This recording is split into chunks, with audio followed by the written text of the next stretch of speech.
og við höldum áfram með föstudagsþáttinn. Þann 24. júlí hefst hjólreiðakeppni Greifans og það verður heldur betur mikið að vera fyrir hjólreiða áhuga fólk og hingað til mín kominn Árni F. Sigurðsson, formaður Hjólreiðafélags Akureyrar. Vertu hjartanlega velkominn. Bara takk fyrir gott boð. Já, þessi stóra keppni hefst þarna 24. Já, þá byrjum við á endur á Húsavík, sem er rauninni 2 daga viðburður. Það er Húsavík Akureyri, og það er rauninni sama keppnin. Já, já. Það er samanlagður heildartími sem gildir þar. Þannig að við erum að teygja okkur til Húsavíkur og það er mjög skemmtilegt að það eru mærudagar náttúrulega sömu helgi. Jú. Og mikill stemmari þar. Þeir eru búin að vera alveg að fullu að klára brautina og ég fór þarna daginn og svona kanna aðstæður sko. Og það er mjög spennandi hvað getum gert þar og gaman að svona stækka svæðið. Við höfum verið hérna á Akureyri í nokkur ár, alltaf svona svolítið tekið svipaða leið sko og gaman aðeins að stækka þetta og gera þetta svona 2 daga. Já, því að svo er það ekki rétt að mér tegið ykkur til Siglufjarðar í hina áttina? Já, í rauninni á 5. deginum, sem er þá 29. vandalega, þá hjólum við frá Siglufirði og endum upp í Hlíðarfjalli. Já.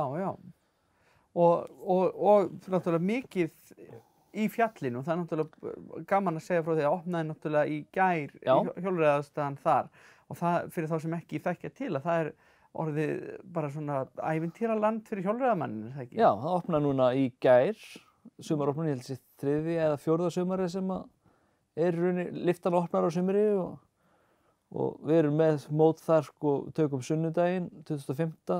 sem svo seinni daginn eftir Húsavík, það er upp í fjalli, byrjar upp í fjalli og hjólum hérna niður í Kjarnaskóg og svo föstudaginn erum við með bikarmót í Fjallabruni og menn voru hérna einmitt á miðvikudagskvöldi, brautagerðarhópurinn hjá okkur var upp í fjalli að undirbúa fyrir opnun og fyrir keppni. Já. Þannig að það verður spennandi. Ég er ekki búinn að kíkja á aðstæði sjálfur en ég sá hérna myndir og þetta lofaði góðu? Lofaði mjög góðu. Já, svona fyrir þá sem að sko ekki vita, þú getur tekið þess að bara lyftuna upp með hjóli, er það ekki, og hjóla niður? Já, tekur lyftuna og það eru 2 brautir, eða 2 svona nokkurn veginn augljósar og svo eru náttúrulega svona aðeins náttúrulegri leiðir líka og svo á núna leið og veður og aðstæður leyfa þá á að gera svo eina svona byrjandabraut upp í fjalli. Já. Sem eru samstarfsverkefni hjá Hjólreiðafélaginu og bænum. Já, spennandi. Að fá hérna svona alvöru byrjandabraut sem allir geta þá mætt og pröfað sko. Já, einmitt. Og þetta er svona fyrir, ég segi bara fyrir mig sem er ekki hjólreiðamaður, er þetta ekkert ógnvænlegt að hjóla þannig niður? Nei, það er nú reynt að sko nýta hallan þannig að þú sért aldrei að fara beint niður. Það er reynt að fara svona skáhalt í brekkuna til að nýta sko lengdina. Já. Það er rauninni almennt ekki heppilegt að hafa of bratt því að þá náttúrulega verður bara of mikil hræði og þá þarf maður að hanga á bremsunni. Þannig að bestu leiðin er að reyna að nýta hallan svona með því að fara sko upp og niður og svona skynsamlegan hátt. Já, þannig að þú átt að geta farið og brautirnir eiga að vera byggðar þannig upp að sko það eiga að vera stórar beygjur sem að hjálpa þér að taka beygjurnar og svona leiða því í gegnum. Þetta er svona eins og rússíbani. Já. Reynt að hanna brautirnar þannig að það er svona sé náttúrulegt flæðið. Já, ég skil. Og það er náttúrulega verið heilmikil sókn hjá Hjólreiðafélaginu. Hefur þið ekki vaxið ásmegin núna á undanfarnum árum? Jú, þessi hjólreiðahátíð sem hefur verið núna síðasti ár hefur svona smám stækkað og við höfum líka verið að bæta í viðburðum sko. Þetta er núna í fyrsta skipti sem við tökum í rauninni 2 helgar. Við erum að lengja þetta og færum þetta yfir á Verslunarmannahelgina sko. Sem á eftir að koma í ljós hvort það sé gott eða slæmt. En við ákveðum allavega að láta reyna á það sko. Við erum þá ekki lengur með fleiri en 1 viðburð á dag. Við vorum ofta að gera 2-3 viðburði og svo eru fáar hendur sem að sinna þessu. Þetta var orðið svona svolítið þétt dagskrá. Já. En svona með því að aðeins að dreifa úr þessu þá getur maður svona einbeitt sér gert hvern viðburð einhvern veginn meira spennandi sko. Já, er það ekki líka bara þá meiri líkur á að allir geti tekið þátt í öllu frekar? Jú, við erum að vona það og það hafa nú verið síðustu 2 ár hafa verið einhverjir sem hafa skráð sig í allt, sem er mjög gaman sko og maður sér fólk í fjallahjólagallanum og svo hleypur það yfir í götuhjólagallan sko Já, það er nú mikilvægt að ólíkir gallar. Já, það var að vera rétt klæddur, sko. Já, auðvitað. Þannig, og þarf fólk að skrá sig. Já, skráning inn á netskráning.is og svo hægt að finna allar upplýsingar á heimasíðunni okkar hfa.is og það svona aðeins misjafnt eftir viðburðum skráningafresturinn. Já. En ég meina fyrir einhverja viðburð þá þurfum við að vita með einhverja daga fyrirvara hvað eru margir svona sirka, við þurfum að panta númer og tímatökubúnað og alls konar, mat og þannig að við þurfum að svona hafa smá fyrirvara. Já, eðlilega. Og eru þið inn á samfélagsmiðlum líka svona fólk fylgist með? Já, Hjólreiðafélagið á Facebook og Instagram líka.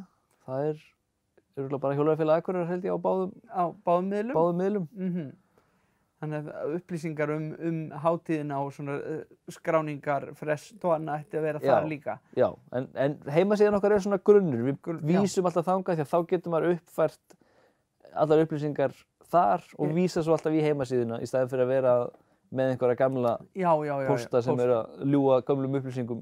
Já. Þannig að hfa.is, þar er fólk alveg örugt að fá réttar upplýsingar. Það er líka hægt að skrá sig í félagið. Já, og svo það. Og styðja við starfið bara.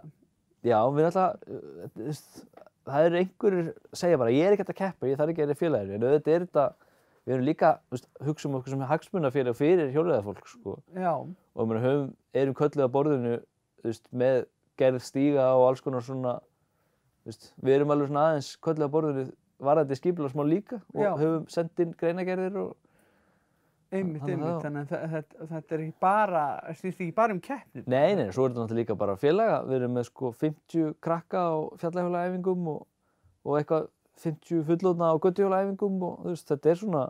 Já, þetta er bara félagasamtök líka og bara félagsstarf í kringum þetta. Já, það er alltaf skemmtilegt við hjólreiðarna að það getur verið bæði einstaklings- og hópíþrótt, sko. Já. En geta, ef fólk vill, bara farið út að hjóla og eitthvað.